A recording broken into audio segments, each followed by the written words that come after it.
نماز جو ہے اس کی عادت کیسے ڈالی جائے، اور یہ جو 5 وقت کی نماز ہے، اکثر پیرنٹس جو ہے وہ میرے پاس آتے ہیں اور کہتے ہیں کہ ہمارے بچے جو ہے وہ نماز نہیں پڑھتے، تو اس کے اوپر بھی انہوں نے کہا مجھے کہ آپ ایک ویڈیو بنائیں اور بتائیں کہ کیسے نا مطلب اس کو نماز کی عادت کو پکا کیا جائے۔ تو رسول اللہ صلی اللہ علیہ وسلم کی ایک حدیث ہے جس کا مفہوم ہے کہ اگر لوگوں کو نماز کے فائدے کا اور امپورٹنس کا پتہ چل جائے تو دنیا میں کوئی شخص بھی نہ ماننے والا نہ رہے، یہ اتنی ضروری ہے۔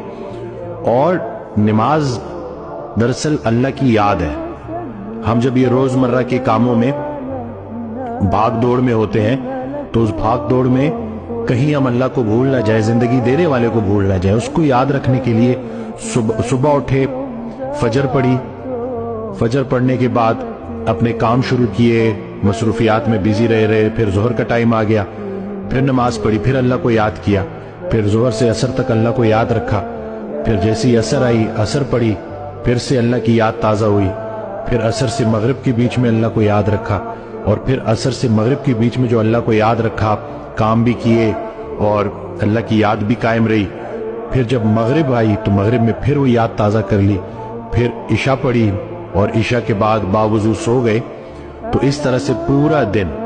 اللہ کی یاد قائم رہی، تو پورا کا پورا دن عبادت میں، رات کو باوضو سو گئے تو نیند عبادت میں۔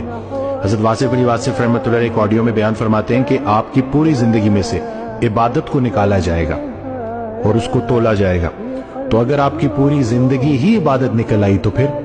تو نیت ہے جی